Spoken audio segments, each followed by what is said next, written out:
From the heart of downtown Kokomo, I'm April Thatcher for Kgov2, and you are watching News Brief. Here are your local headlines.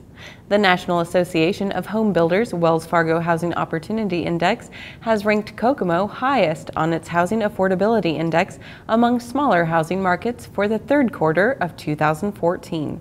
According to the index, 94.8% of the homes sold in Kokomo during the April through June period were affordable to families earning Kokomo's median income of $56,900 per year. In Kokomo, the median home price in the third quarter of 2014 was $101,000. Nationally, the price was $221,000. The NAHB Wells Fargo Housing Opportunity Index is a measure of the percentage of homes sold in a given area that are affordable to families earning the area's median income during a specific quarter. The City of Kokomo recently welcomed a new business. Ferguson Waterworks, which is the nation's leading supplier for waterworks, sewer, geosynthetic, and stormwater management needs, including HDPE and custom fabrication. Welcome to Kokomo, Ferguson Waterworks. From 3D printing to robots to virtual welding, faculty members from Ivy Tech Community College's School of Technology in Kokomo demonstrated emerging technologies and interesting career options Friday, November 14th, to more than 160 students from area high schools and career centers. Let's take a look. Hi, we're at the Ivy Tech Event and Conference Center for the very first Technology Field Day. We're here with Jan Bailey, and you're going to tell us a little bit about this and how it works with local high school students. Yes. Well, this is our first Technology Day, and we really are glad to host our employers and to have our schools here because it's a wonderful opportunity for these young students to kind of know more about possibilities for their future careers. Okay. So what we've done is try to combine all of our schools that are participating in our grant this year and ask them to come to campus. So the schools that are participating are Eastern High School, Tipton High School, Hamilton Heights High School, John Hines Career Center. We have Elwood High School, Mechaniqua High School, Northwestern and Western High School, and Mechaniqua. So really, we've just had about 160 students into our building today. And do you want to tell the public what this looks like, how it's divided up? We've got this opportunity in two different venues in our facilities, one at the Kokomo area, or the Kokomo Event and Conference Center, and the other is at the School of Technology. In the event center, we have our employers, and many of these employers are partners with us to kind of build that workforce for the future. So we have with us today Red Gold from Elwood. We have FCA Fiat Chrysler Automobiles from Kokomo, and we also have Applied Industrial Technologies, also from Kokomo, and the Dillon Group from Cass County. And then we also have our workforce partner through Work One, our JobWorks partner here. The students have been able to kind of take time to visit all of these areas that are inside this auditorium, but in addition to that, we have a truck from Lincoln Electric in the back that kind of gives them welding opportunities. It's really sort of an amazing instrument to kind of tell about those great welding jobs that are out there. And then Button Motors has been very gracious in giving us some vehicles to put outside so that you know, the young people are very interested in automobiles, and we're an automobile manufacturing city, so it's a great opportunity for them to kind of talk to these employers. And the importance of that is, what are they expecting from these young people when they get out of high school? And how can they prepare better for jobs of the future? And one of the most important things is, what are the jobs of the future?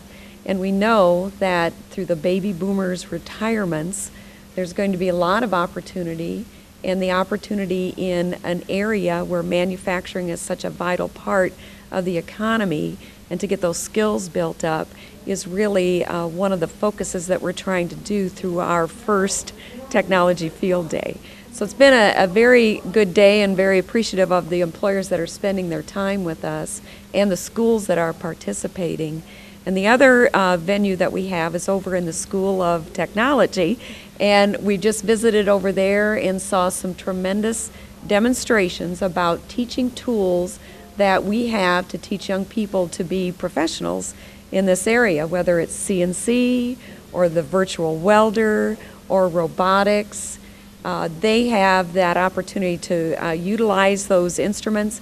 And then we also saw a 3D printer today kind of going through its operations to see the technologies of the future. Yeah. And the students were definitely enthralled in what they were watching and seeing and, Yes. participating in. The important part of that is that they really got hands-on today. So they could make that robot do what it's supposed to do. They could get that helmet on for the virtual welder and that actually run a bead, which they thought, gosh, they didn't even know what that was all about, some of them. And then when you look at the machine tool process, how you can just make things out of metal, how do you have to prepare the metal and get it prepared for a machine that's going to really do some fantastic things, and the design of all that. It really is a fantastic eye-opener for many of the students to say, I can't put my hands on these things and I can't operate this, and this may be something I really want to do. Right. And so it's part of they're starting here. Yes. And where do they end up through the grant? Right. We've been fortunate this last year to acquire a grant, and it's $3.2 million, and it's from the federal government. And it's a partnership between the Department of Labor and Department of Education. I guess, amazing thing that I found out is those two federal government agencies had never worked together before on a project. Oh. So because of the interest of starting youth in targeted programs, funded programs by the federal government, they engaged the Department of Education in that too. So our grant is getting a relationship built with our high schools to help students dual enroll in early college credits, and then the pathway begins.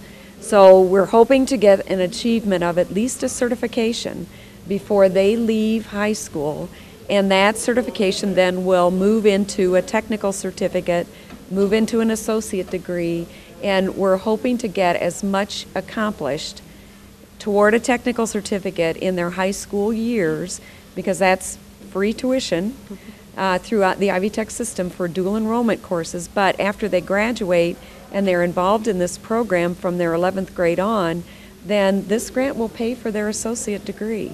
So they could have their tuition and books paid for in an industrial technology related degree that really is partnering with our industry.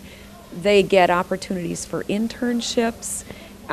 So it really is a wonderful program for parents that want to kind of have some funding for their education, students that are targeted toward jobs in our community but need that education to do it, and employers that need those workers to do the work that they have in our area.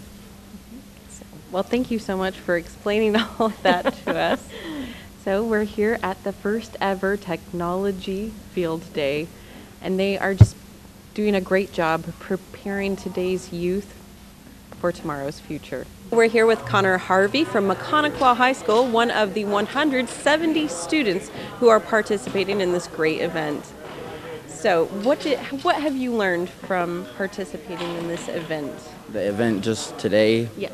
There's a lot of different opportunities to look forward to. Like, I'm only a sophomore now, but I see like they talk about different like internships and things we can do in our like more above classmen grades. So it's really interesting to see all the different types of manufacturing we can go into. Okay. And what was your favorite type of event at the other location? My favorite is probably the 3D printing. I think that's really cool. Just how you can like spray some like liquefied plastic and make almost anything. Right. Okay, so after today, Will you be becoming part of the Ivy Tech program? At my school, we are at Mechanical. We're going through Ivy Tech right now. I'm taking an advanced manufacturing and logistics class, so we're enrolled at Ivy Tech. But I think, like they say, after our junior year, we can sign up for some sort of program through Ivy Tech. So I think I'll try to do that as soon as possible. Okay. The We Care Trimetry Festival was a success this year with an unofficial auction total of $42,763.14. But that's certainly not the last of the annual We Care holiday festivities. Thursday, November 27th, on Thanksgiving evening, is the opening night for We Care Park. The general public is invited to the lighting ceremony at 6 p.m. Located on the corner of Gano and LaFountain Streets on the north side of Kokomo. Free will offerings are accepted. And now for Now You Know.